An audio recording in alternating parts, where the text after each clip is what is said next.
Good morning. All right, well, today we're going to be talking about our time in South Africa, so I guess I should say Goeiemorgen in Afrikaans. So thank you all for coming out to listen to us ramble about our time in Africa. We'll just be talking about kind of our training and our time in South Africa today. There's obviously a lot to talk about in the three countries that we were in because they were all so incredibly different and varied. I want to just kind of set a little bit of the framework of where we are at mentally coming into the trip, where they tried to get us to mentally. We spent about 2 full weeks just in straight training. And then we had a couple of weeks in New York City to do still training, but it was mission kind of stuff. It was service work. So just so that we're kind of at least starting from kind of the same place, I want to tell you a little bit about some of what we were taught during our training. And then we'll get into the fun stuff of the stories and all that business. So one of the things that we did in training is we went over a book called When Helping Hurts. And this was kind of to get us in the right mindset of what are we doing in mission work that's helpful, and what things do we think are helpful that actually do more harm than good. And so one of the things that really struck me was that so much of our mission work in the States is based on providing relief.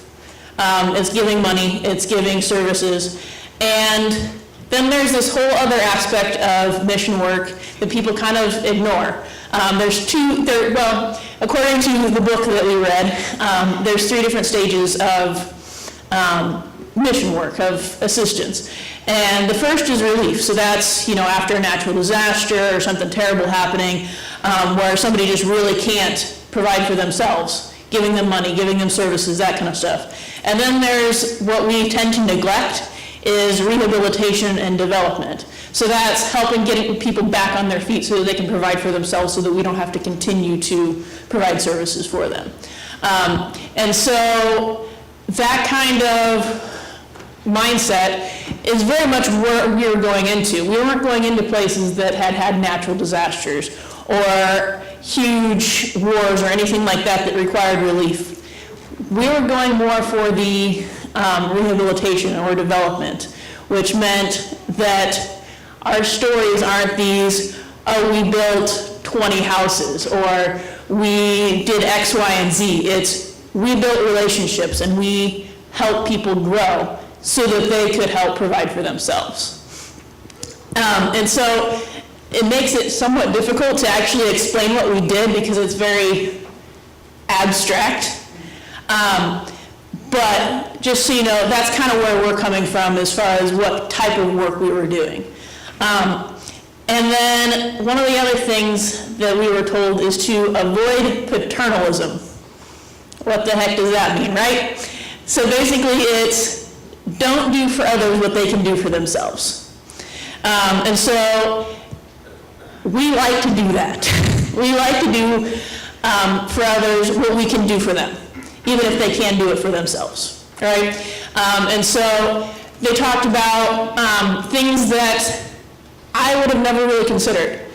That there's different types of paternalism. There's resource, spiritual, knowledge, labor, and managerial. Managerial was one of them that kind of stuck out for us. It was, people are perfectly capable of running things themselves, but we like to take over. And so they talked a lot about how in Africa, they look at the white people, the white Americans specifically, and say, they must know better, we'll let them take over. And so one of our goals was to make sure that we didn't allow that to happen. And that was very challenging at times, because people would do nothing so that we would take over. But we knew that they were perfectly capable, because when we weren't there, they were running things just fine. So we really had to put our American mindset of let's get this done and get this done now aside and say, okay, it would be much less frustrating to get this done now. But what's better for them in the long run? Is it going to benefit them more to have me take over, run things myself, and when we leave, then they go back to life as normal? Or would it work better for us to really work hard to allow them to take control of it and just walk beside them and help them see what they're doing is good and beneficial and right? And maybe tweak things as we saw necessary, but for the most part, let them run things. And so that was one of the big things that took a lot of patience. And really overall, it took us having a lot of respect for the people that we were working with and trying to understand where they were coming from. I just want to elaborate on what she's talking about. It's like, does everyone, who knows Donald Trump? Does everyone know Donald Trump? So if Donald Trump was sitting in the back of our church right now, you know, just, I'm sure that we would all notice, like, that's Donald Trump. What's he doing in our church? And like, it's also, we were like having a meeting, something with our church. And what happens if Donald Trump would said, hey, I think you guys would benefit from building tennis courts? I mean, we'd probably listen to him and say, well, he's Donald Trump, he knows what he's talking about. Sometimes when we do mission work, we have, especially as Americans, we have the Donald Trump effect in the places that we go. So like, we'll be in the Sutu, and if we say something, then they're like, well, they're Americans, they know what's best. And so, like, that's just called the Donald Trump effect. Yeah, so that's something that we had to work really hard to overcome and make sure that we were very intentional about avoiding that. I wouldn't say that we were 100% effective in avoiding that, but that was part of what we learned in our training is the tendency towards people to just follow us even if we're being stupid because we're Americans. So the other thing that goes along with that is when we start to allow them to be a part of the process. When we allow the people that we're helping to help themselves, they gain dignity. And so much of the problem that people encounter when they're in these situations is that they lose all dignity, and then they lose all hope, and then they have no desire to get out of the situation that they're in because they feel like they can't do it themselves. And so when we come alongside them and encourage them and tell them, you are worthy, you are smart, you do have the ability to do something for yourself. Here are your assets. Maybe we need to tweak this, that, and the other thing, but you have all these assets. Then they start to see that they have the ability to do things for themselves and that they don't need somebody to come in and fix it for them because they can fix things themselves. And so dignity was a big thing that we had to pay attention to in our everyday life of what we're doing helping? Is what we're doing creating dignity? Or are we telling them, you don't know anything? And if we were doing you don't know anything, then we need to step back and say, all right, let's change our mindset, let's look at their assets, let's see what they're doing right, encourage them in that, before we can start to correct them in the other things. Does that make sense? Okay. And I think we get so far away from that in our mentality of let's go in there and fix the world that we actually do more harm than good because we go in there and try and tell people that they aren't doing it right, we can do it better, all of this stuff, and then we're gone and they're left broken. So that brings us to the last thing that really hit me in training was, what is the definition of poverty? So I think pretty much everybody in training, their definition was, when they don't have food, they don't have water, they don't have these material things. But what poverty really is brokenness. And so there's more to poverty than those material things. There's all kinds of different types of poverty. So some of us, all of us, are experiencing at some point in time. So there's spiritual poverties, physical, emotional, mental, financial, relational, and knowledge. So when looking at poverty, we have to look at ourselves and see where our brokenness is and see, recognize the poverty in our own lives of, all right, maybe my relationships are broken. All right, I have that brokenness. Maybe I can relate to this person because of that. Maybe their material poverty comes from this spiritual poverty or this emotional poverty. And if we don't get to the root cause and we just throw money at it, then we're not actually going to alleviate poverty. We're just going to put a Band-Aid on the actual issue. And so that was another thing that really stuck out to me as to how we look at the situation and how we see people. Because I'll talk a little bit more about it later, but there are people that we would see that we would say, wow, they're living in poverty. But then you get to be a part of their lives and see how rich they really are in all these other realms. But maybe not in the financial aspect of things, but all these other areas, they're amazing. And they don't have that brokenness that so many of us have. Because poverty exists on all income levels. I mean, you could be making 6 figures and just feel like this emptiness in your life. And that emptiness, like you're like a lady whose husband works in a corporate job all day, and then she goes out and like just buys all these purses and stuff trying to fill a void. I mean, that's poverty. That's a brokenness in her life. Yeah, so it was very much just changing our perspective on what we viewed poverty as, and so we didn't just throw a label at people. We didn't just judge them and say, oh, you have poverty. We're like, no, we all have poverty in some aspect of our lives. It's just a matter of what aspect it is.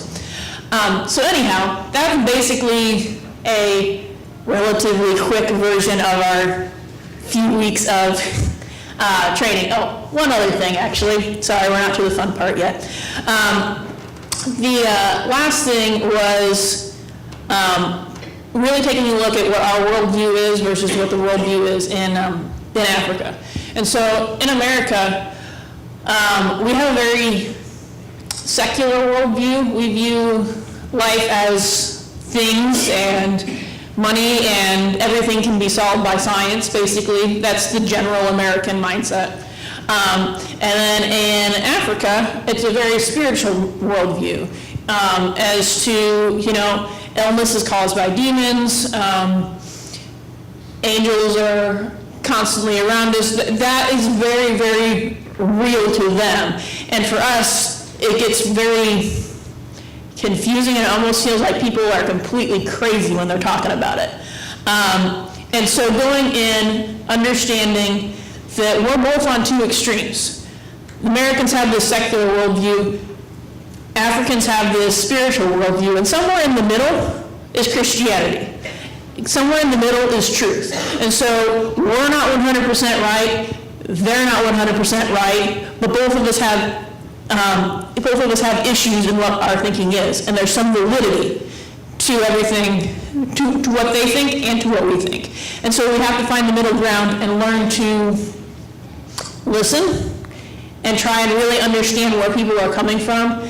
And this could lead to communication difficulty there, because if we think that we're all on the same page as something as simple as where AIDS comes from, they don't necessarily think that AIDS comes from the same place that we do. And so if we just go in with that assumption that we're on the same page, we're going to be talking two different languages and not even know it. And so to go in with the perspective of we're coming from two different sides, we need to really listen and really understand and see the validity in where somebody's coming from before we start saying, no, that's wrong, which is our American tendency. All right, so now we'll actually get to it. So we can show our team here. So this is our team. There's 13 of us. The girl in the purple on the end is Lindsay. That was our leader for the first, 4 months? Yeah. Something like that. And so this is us in South Africa when we first got to in from the airport. So we had traveled, I don't even know, probably about 30 some hours maybe. By the time we took the subway to the airport, took a 8-hour flight, I think, to London, and then it was on a 10-hour layover in London, and then an 11-hour flight to Johannesburg. So we were all pretty much exhausted at this point in time. But basically our team was made up of one married couple, us, and one other guy, which is Kyler. So Kyler was 18 coming in on the trip. Michael was 28 coming in on the trip.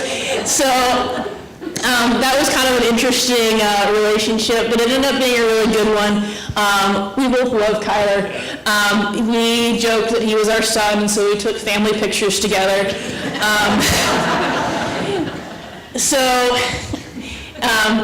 I actually got a very nice note from his mom about how good of a job we did taking care of him while we were there. I even got to relocate his shoulder when he dislocated it. So anyhow, twice, yes. So anyhow, we had one guy, and then the rest were girls. So the poor guys got to deal with a lot of crazy women. Yes. But I will say that when it came time to sharing a room to all sleep in, the two guys got their own room, and all the girls got their own room. So I think we were very fortunate. Yeah, it was a room of 2 people, and then a room of 11. That seems fair, right? So anyhow, I was by far the oldest female. Lindsay was, I think, 24. We had another 24-year-old, and then we had a lot of 19, 20-year-olds that are definitely at a very different stage in life than we are. And it's an interesting thing. I was very nervous going in about how our relationship was going to be with these people. And you spend 6 months in a crazy situation with people, you learn to love them like family. And so I think everybody on the team looks at everybody else on the team as part of the family. We do anything for each other, we love each other, we irritate each other just like family does. But even the people that we dislike the most, we still dearly love. And so it was a great relationship. We had our hard times, we had our fights, but you're gonna have that. But anyhow, that's our team. All 13 of us all worn out. So we can go on to the next one. All right, so once we actually got to start our mission work in Africa, so that was basically 4 weeks in that we actually started in doing service in Africa. We were in a town called Elivenhout-Bosch, or something like that. We just called it Oliven because I can't actually say it correctly. So anyhow, we were in this town called Oliven.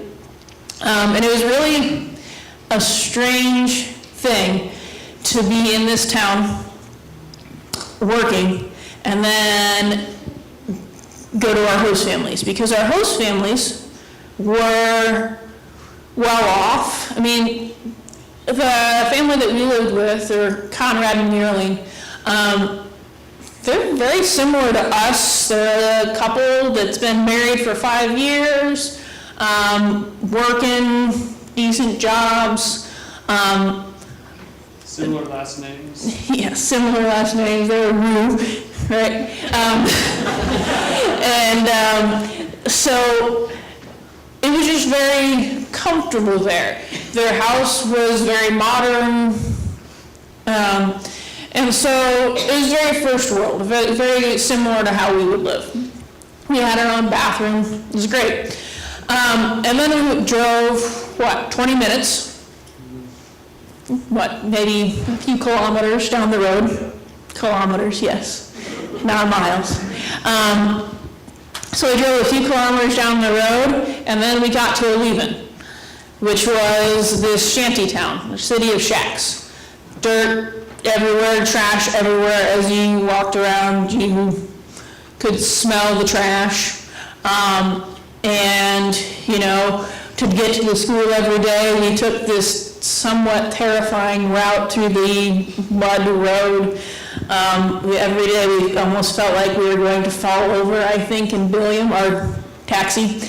And so the fact that this first world and this third world were colliding was just this very interesting thing. And so we just kind of had to switch our brains a little bit and say, this is life here, this is life there. They're right up next to each other, but they're two different worlds. And so part of what our mission was to bring a little bit of reconciliation. Because in South Africa, they had the apartheid before Nelson Mandela, and the blacks and the whites were very much against each other. They speak different languages.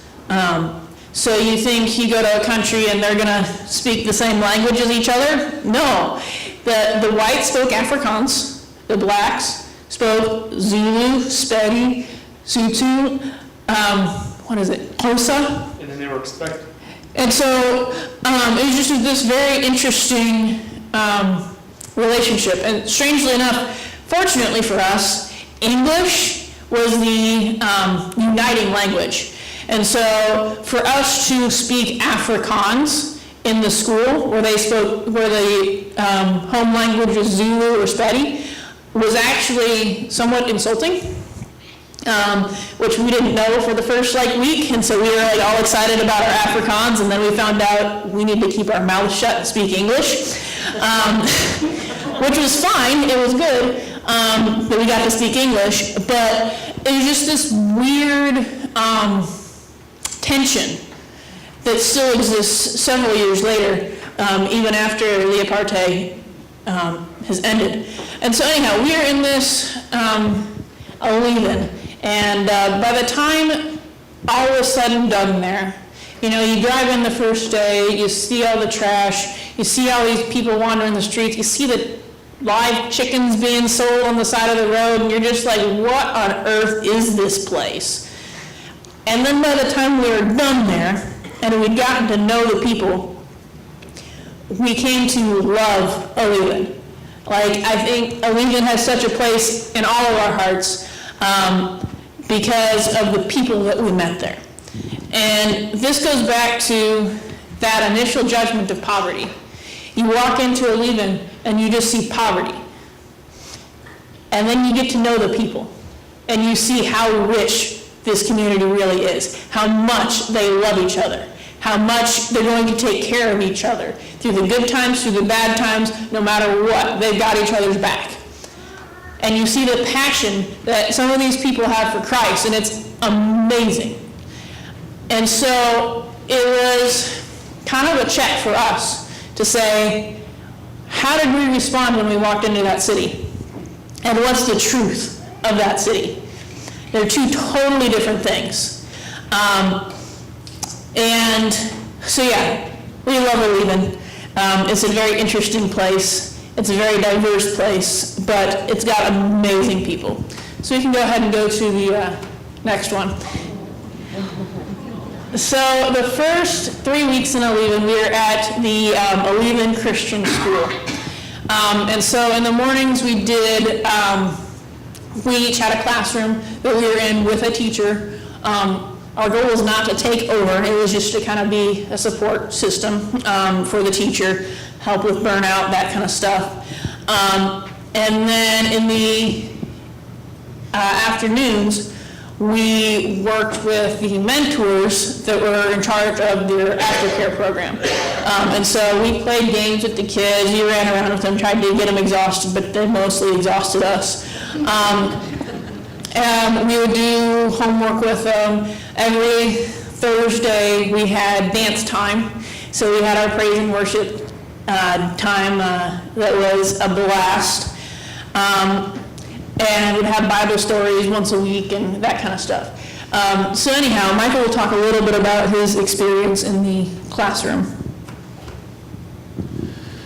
So when I first came to school, we drove up to on this dirt road. So we had all these shacks. You just go off road and you're just driving off the road, and you come up and there's a school that's surrounded by like this blue fence. It has there's no grass anywhere except when you pull up in the school, there's like a grass, like this area right here was like the size of maybe a small soccer field or something. It wasn't very big.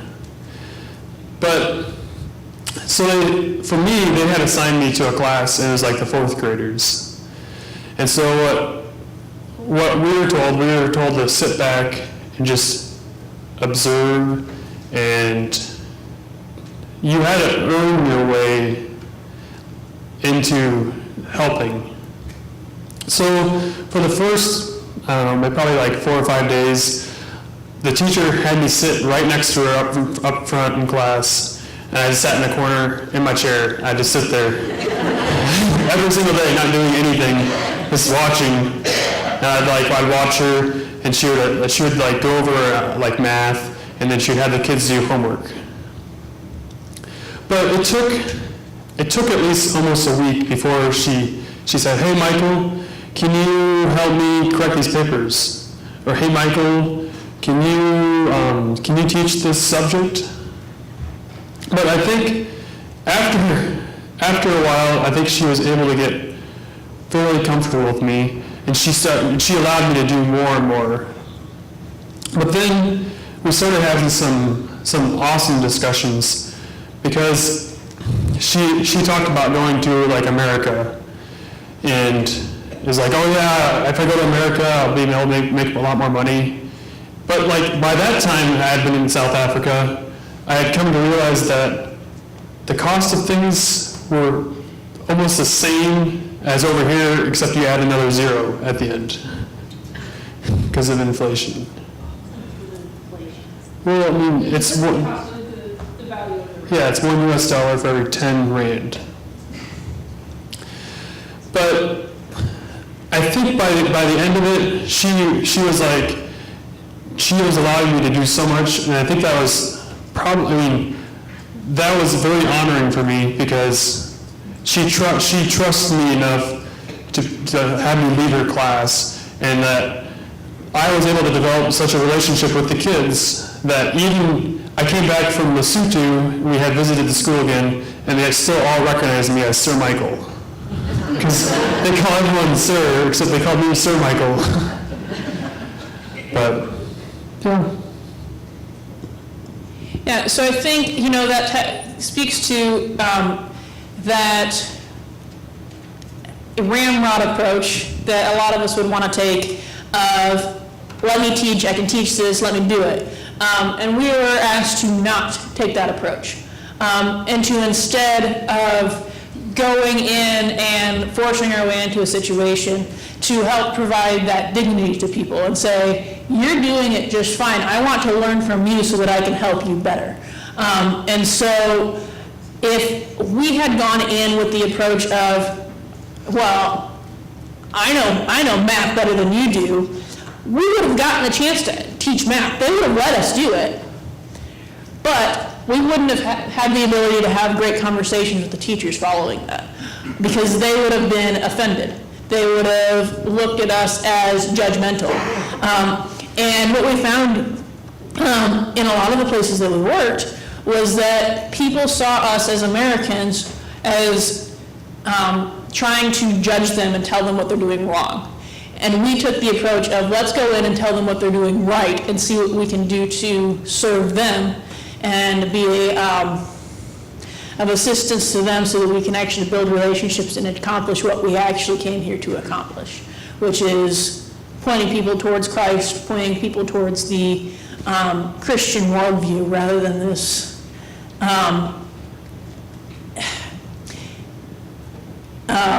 position where they're fighting this first world and third world. It's kind of that bringing them both to the middle, if that makes sense.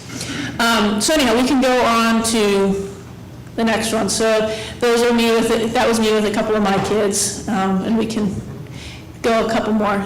That's dance time. So that was part of, actually it was part of a weekend thing, but it was with our mentors that we worked with for the aftercare. And so the mentors, there were a few of them that worked there full time. The rest of them got paid very little or nothing, but it was basically like an internship so that they could get like on the job experience and that sort of thing. And so we got to build really cool relationships with these mentors. I don't even know how many of them there were, but it was mostly men. There were 2 girls that worked there. And I had a really cool opportunity one day to just sit under a tree after we had a Bible study with the mentors and visit with this girl named Lucy. And so that's when that worldview thing became a reality for me, because she was talking about the brokenness in her life and the lives of her family members. And it was, well, because my mother was abused as a child, that opened the door for a demon to come in. And because she has this demon in her, that demon has been passed down through the generations. And it continues to attack our lives, and that's a very real thing for her. She's the one that told me about a guy getting AIDS from a demon, not because of anything else that he did, but it was because he was possessed with a demon. Which I don't know how I feel about that, but that was kind of the wackiest thing that she told me. But when I really thought about it and really started listening to her, we talked for an hour, maybe 2 hours about this, and basically my goal is to just listen and understand and give an occasional rebuttal of, okay, that's interesting, this would be how we would look at this situation from the States, but it's interesting to hear your perspective and maybe see if we can find a middle ground.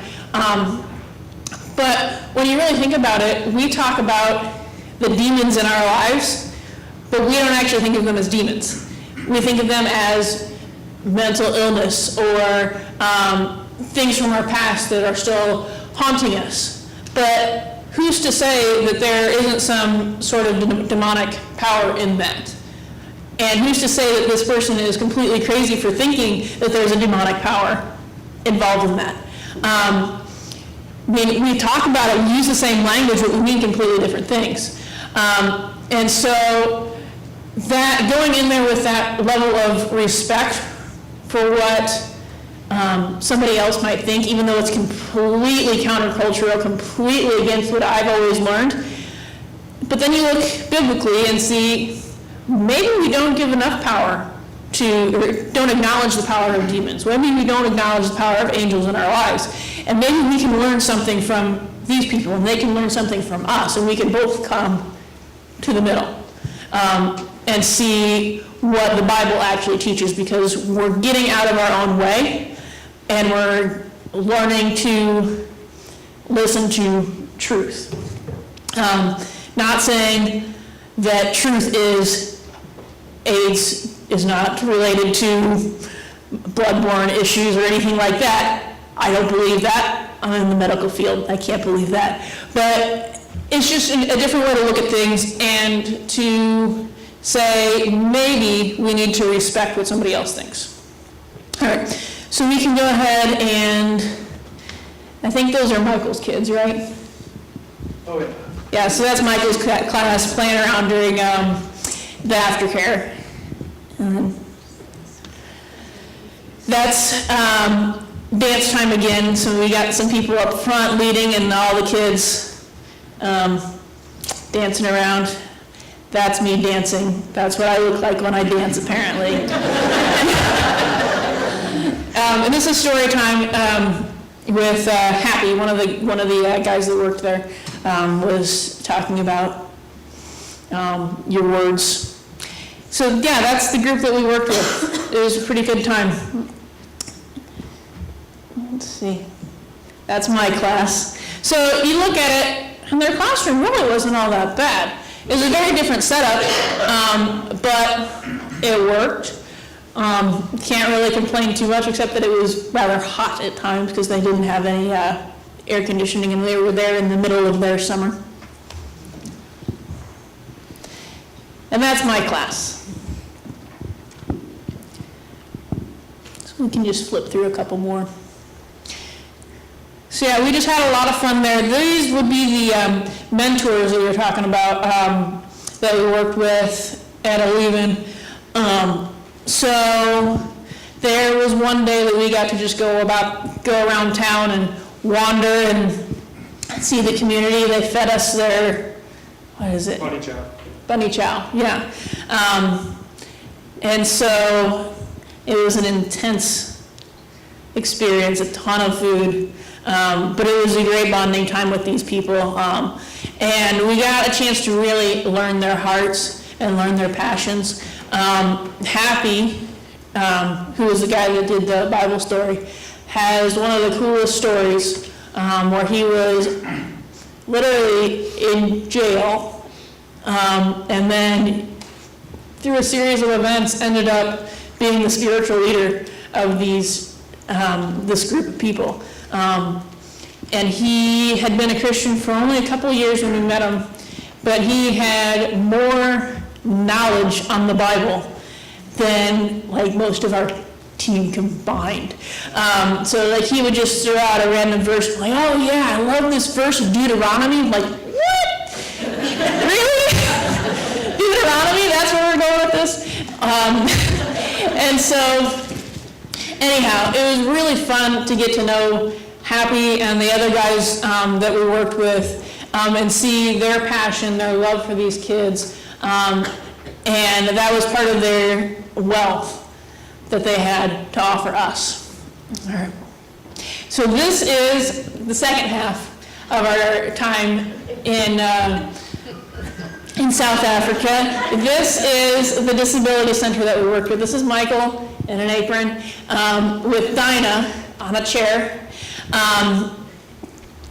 And Dinah is actually the founder of this disability center that we worked at. And so her story is that several years ago, she had a child that was born with a disability. And what she found was that she was poor. She had no ability to support this child because she had to stay home with him. And so she couldn't work. And so she had this struggle that she wanted to be able to financially support her child, but she needed to be there for her child because there was no place to take him because he was disabled. And so what she decided to do was to fix that problem for the community. So she started this disability center and allows people to bring their children with disabilities there while they're at work. It's just kind of a daytime thing. And so they have the ability to go to work to support their children. This is completely free of charge. They feed them and they take care of them. Sometimes situations aren't the best, but they work really, really hard and they love these children. And so I guess we'll get to that. So we can go ahead and come on to the next one. So every day they make food. That was their kitchen. The day that the lady that cooked was gone, I believe, and so our team had to stir the pop. pop is not soda. It's like a maize meal thing. It's basically cornmeal with water in it. Very normal thing. Yeah, it was pretty gross. But that was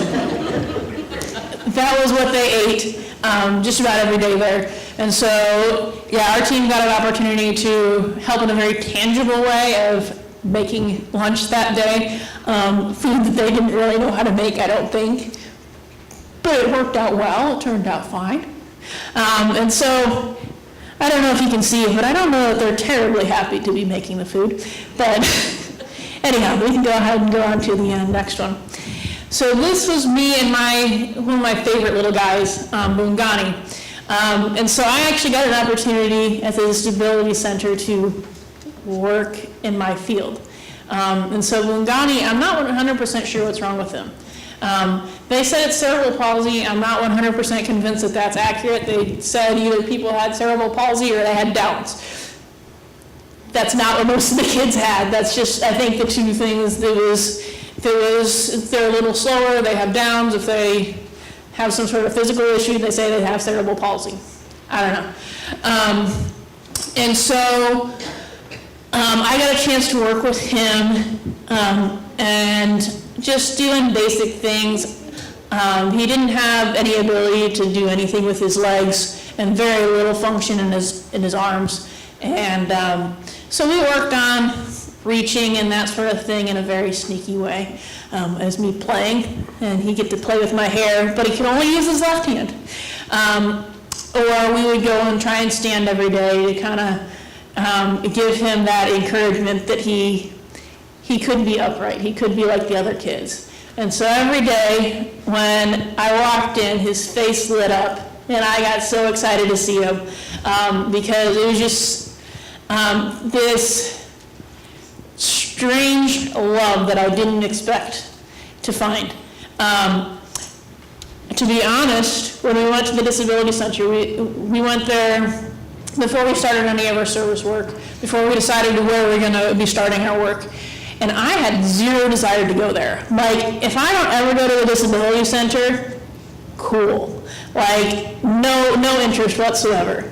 And now I look back, and that's the place that I would not trade for the world.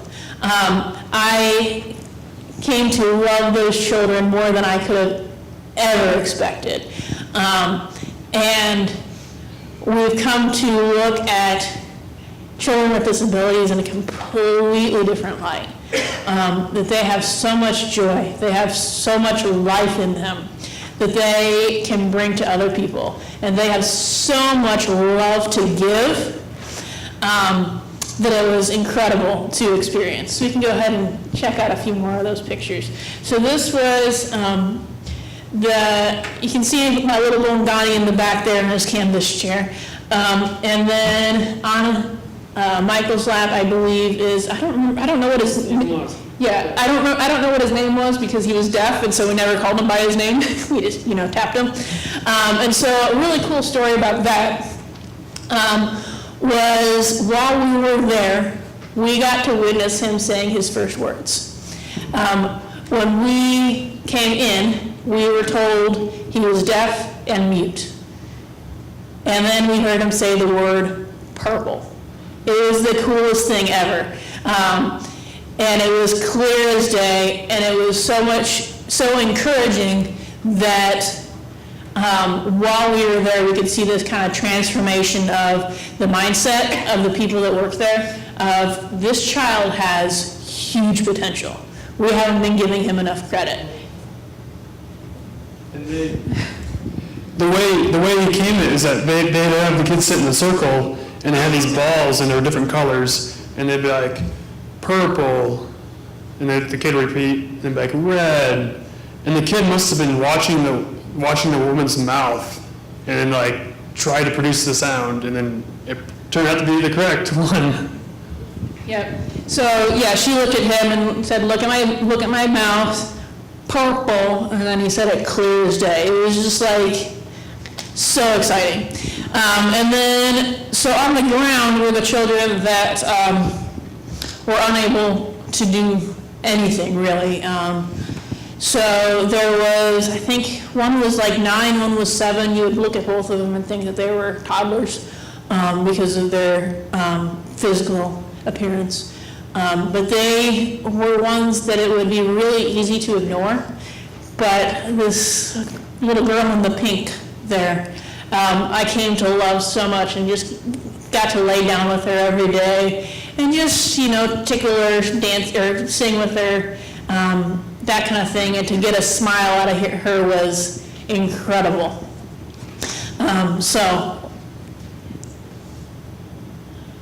Yeah, these are the more active children. We had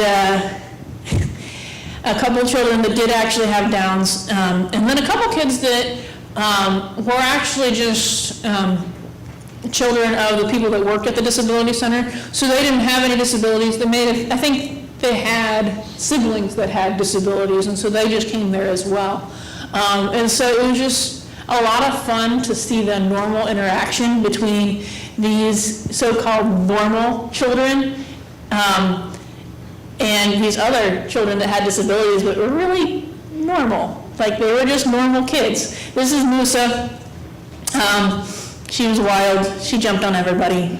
And my guess is Michael got drooled on during that picture because she had a drool issue.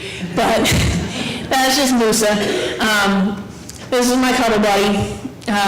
He wasn't very social, but he loved to cuddle, so that's what we did. And it was really fun to see when his mother came, because he loved his mother so much. And to be in a situation like that, we don't know what is actually going on at home, and to see a child be so excited to see his mother was really exciting for us, because we knew that they were going home to a place where they were loved too. And this was the beading room. This is how they made their money to support the children there. So they would make necklaces, bracelets, earrings, that kind of stuff. And strangely enough, the person on our team that liked doing this the most was Michael. So personally, I think I was in there maybe 3 times. The first day I was like in tears, like, get me out of this place, I hate it. And I told Michael, I'm like, this is not fair. You're a guy, you haven't been asked to go in there, you have to serve your time, go in there. And then he loved it. So, yeah, and they enjoyed having a guy. I think it was very interesting over the course of the trip, and we'll talk about it more, especially in Lesotho, about people's perception of guys, and then there's Michael. And so he really helped to break down some of these mindsets of men do this, women do this. And Michael's like, yeah, let me do jewelry, that's fun. Oh, you need somebody to help in the kitchen? Cool, I'll do that. You want me to scrub a pot? Awesome. And so that was very countercultural, but it was really cool to see how the women especially responded to it. And like I said, I'll talk more about that when we get to Lesotho. But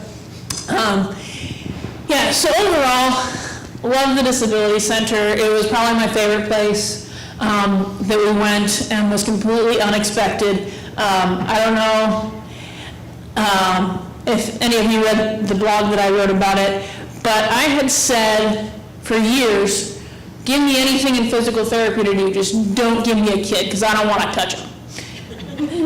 They terrify me. And then God, in his sense of humor, puts me in this disability center, and I got to work with children, and absolutely loved it. So this is a place that we went only on Fridays. It was an old age home. And it was a very strange experience there, because they didn't speak English, and it was very difficult to communicate with them because they were hard of hearing anyhow, and we didn't speak the same language. And so I actually got a chance to do some therapy kind of stuff there, which was fun. Our primary objective was just to build relationships. We sang for them, which was weird. Generally pretty terrible, actually. But, we gave them cupcakes, which I don't know whose idea that was. Personally, I don't think going to an old age home with diabetic patients and giving them cupcakes is a good idea, but anyhow, I got a chance to work on this fellow's legs and teach some of the staff some exercises to do to keep from patients getting to the point that they couldn't move like this guy was. I got to do some therapy on a guy's hand and that sort of stuff. And this was brilliant. This is our ride for basically the entire time we were there. This is what a normal taxi looks like in Africa. And this is all of us in the taxi. So we are crammed like sardines, but after a couple of weeks, this is normal life. So we did get a chance to do a little bit of some touristy things. They took us to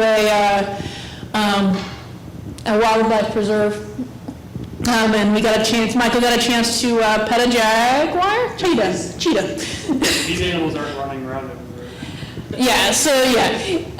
It did take effort to actually be able to see the animals. You didn't just walk out the door and go, oh, look, an elephant, cool. But zebras are actually fairly common when you went to the wildlife preserves. It got to the point that it was, a zebra, who cares?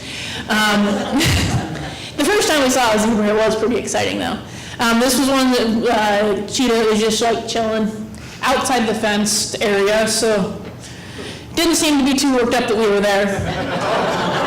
That was a lion that I actually got to pet. It nibbled on my shoe, so that was interesting.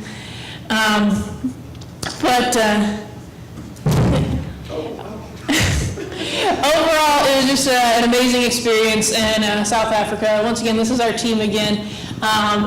We love this picture of our team because it really gets a lot of the personality of our teammates in there. You look at it, you've got the girl that has no idea what's going on. Yeah, that was her. Michael, you have no idea what he's doing. That was pretty normal. I'm just kind of caught in the middle of it, confused. This really is a great picture of our team to kind of give you a better idea of the personalities and that kind of thing. So anyhow, I don't know how much time we actually have to ask questions. 2 minutes? Okay. Sorry I talked so long. Does anybody have any pressing questions? Obviously, we'll be up here again if you have other questions, but any specific questions about South Africa? Will you be able to keep up with and follow some of these people that you work so closely with and develop a relationship with?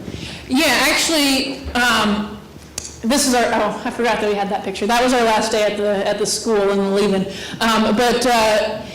So we are pretty much Facebook friends with all of these people, and they actually started a group while we were in Africa. I don't remember what it's called, but basically a group for us to be able to stay in contact with each other and to be updated. And we have a page that is just for the Africa immersion teams. Yeah. And so other teams are going to continue to go in there. And so we get to keep up to date with what other teams are doing as well, which is kind of cool, and to see how other teams are building on the relationships that we built.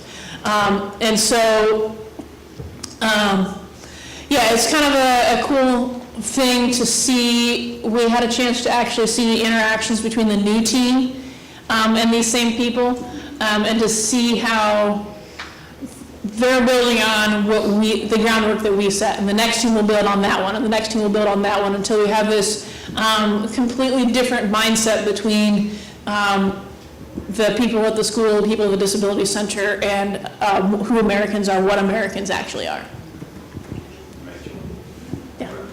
Where there's so much poverty, do they have enough to eat? Are they going hungry, some of them? Are people going hungry? I would say that there's a lot of people with food. They have that POP, that PAP. But my leader told me this, you go over there and almost everyone has a home.